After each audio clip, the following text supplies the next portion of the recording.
हूं सुमन कुमार, न्यूज अड्डा विद सुमन में आप सभी का स्वागत है। कई दिनों बाद फिर से हम जुड़ रहे हैं और आज इसलिए कि दिल्ली के लिए आज का दिन बहुत खास है। आज चुनावी घोषणा हो चुकी है।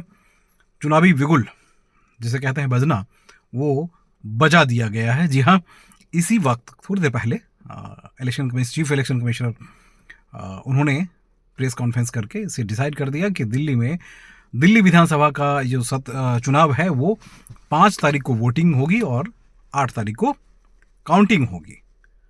10 जनवरी को नोटिफिकेशन जारी कर दी जाएगी और तमाम सारी चीज़ें क्लियर कर दी गई है। अब आप लोगों के जहन में जो भी था, जो भी सवाल पहले से रहे होंगे, इन सवालों का जवाब अब इस वक्त जनता ही तय करेगी। बहरहाल 63 सीटों के साथ आम आदमी पार्टी अभी सत्ता पे काबिज है। उससे पहले तो 73 के में 67 सीटें उनके पास रही थी। लगातार 2 बार सत्ता में रही आम आदमी पार्टी। आप लोगों के जहन में भी होगा कि भाई आखिर 1,55,00,000 वोटर्स इस बार हैं। लगभग 60% के आसपास पुरुषों की संख्या है और 40% के आसपास महिलाओं की संख्या है। आज इलेक्शन कमीशन ने सारी चीज़ें क्लियर कर दी और 1000 से ज़्यादा पोलिंग स्टेशन बनाए गए हैं, पोलिंग बूथ बनाए गए हैं, जहाँ किसी भी तरह का अप्रिय घटना नहीं होगी। हम जानते हैं दिल्ली में ये हो पाना बेहद मुश्किल है। दिल्ली में एक ही बात होती है जो हम आप बहुत अच्छी तरह जानते हैं कि फर्जी वोटर्स जो हैं वो तैयार किए जाते हैं और कई जगह अलग अलग चेहरे बनाए जाते हैं और चेहरे बनाकर अंदर उन्हें प्रवेश करवाया जाता है, जिसको लेकर बवाल पहले कट चुका है क्योंकि इलेक्शन कमीशन ने वोटर लिस्ट से नाम काटने के लिए पहले कहा था। और आज उन सारे सवालों का जवाब इलेक्शन कमीशन राजीव कुमार जी ने खुद दिया। उन्होंने कहा कि हमने जो वोटर लिस्ट काटने की बात हो रही थी उसमें काफ़ी कुछ नाम जोड़ा गया है और नए नाम जो हैं वो जुड़ के आ चुके हैं। मित्रों, पार्टियां तो पहले से तैयारी कर चुकी थी। पहली बार ऐसा हुआ जिसमें दिल्ली विधानसभा चुनाव की तैयारियां पहले हुई।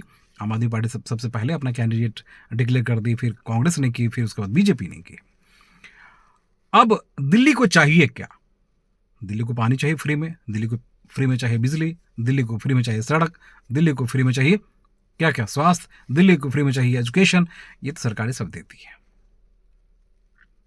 आम आदमी पार्टी जिस मंशा के साथ आई थी उसमें बहुत कुछ करने की कोशिश की और उसके लिए जनता ने उन पर आंख मूंद कर भरोसा किया। लेकिन उसके बाद जो सवाल खड़े हुए और जनता के पैसों के साथ जो बंटाधार हुआ, वो कहीं ना कहीं जनता के जहन में कई तरह के सवाल भी खड़े कर दिए।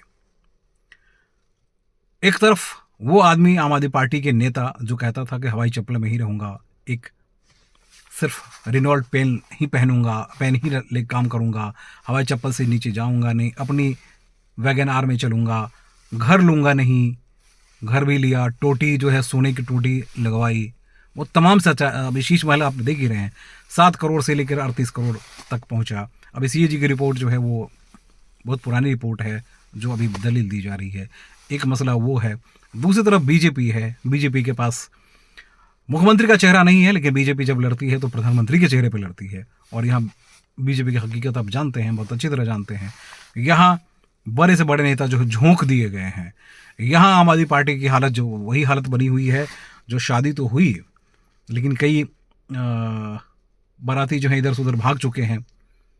अब उस पर भरोसा करना, अब उस पर यकीन करना, अपने वायदों को पूरा करना आम आदमी पार्टी के लिए वैसे भी मुश्किल है क्योंकि 2.5 साल में चाह कर भी कुछ नहीं कर पाई। 1000 रुपये की घोषणा चुनाव से पहले की गई थी, लोकसभा चुनाव से पहले की गई थी, लेकिन अभी तक पैसा नहीं दिया गया।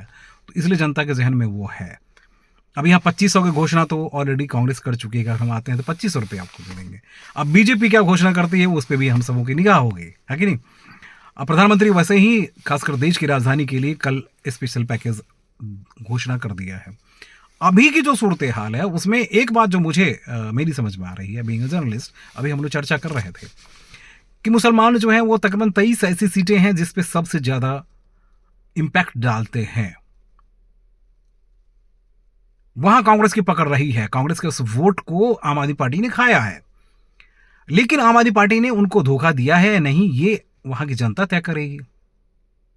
आप याद कीजिए, एनआरसी पे क्या आम आदमी पार्टी खड़ी थी? एनआरसी पे क्या मुसलमानों के साथ पार्टी खड़ी रही? नहीं। धारा 370 पे यहां हंगामा चल रहा था, याद है आपको? धारा 370 पे कांग्रेस बिल्कुल अगेंस्ट रही, कंटिन्यू रही, लेकिन वहां धारा 370 पे क्या आम आदमी पार्टी कांग्रेस के साथ खड़ी थी? नहीं। याद कीजिए कोरोना काल में, याद है ना? कोरोना काल में निजामुद्दीन में क्या क्या हुआ था, याद कीजिए। उस वक्त खामोश थी आम आदमी पार्टी। कई मुसलमान नेता इधर से उधर जा चुके हैं,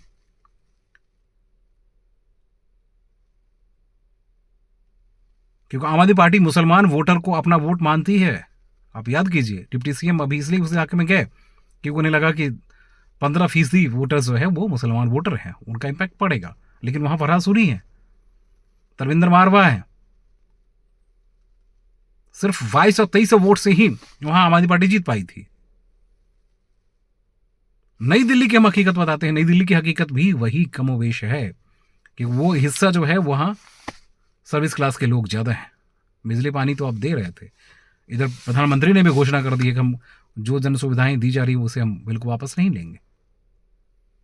तो आप देंगे क्या? आप पे भरोसा कैसे किया जाए? किस तरह की जनता भरोसा करेगी? सड़कें तो टूटी हुई है, जो मिडिल क्लास हैं उनके बच्चे सरकारी स्कूलों में नहीं पढ़ते हैं, प्राइवेट स्कूलों की हालत देख रहे हैं, दिनों दिन और ज्यादा खराब होती जा रही है। उनके इनकम पैसे जो है, उनके इनकम के पैसे, इनकम टैक्स के पैसे अब पानी की तरह बहाए जा रहे हैं। फैसिलिटी के नाम पे कुछ भी नहीं है, बसें नहीं है, ट्रांसपोर्टेशन पर उतने खर्च नहीं किए गए, पुल नहीं बनाए गए, सड़कें नहीं बनी है, आसपास सफाई नहीं हो पा रही है। तमाम सारे मसले हैं जिस पे हम चर्चा करेंगे। अब तो शुरुआत की है ना। हमारे साथ बने रहिएगा, देखते रहिएगा। फिर अब चुनावी बिगुल बज चुका है, तो आज से हर दिन सुमन कुमार आपके साथ होगा। नमस्कार।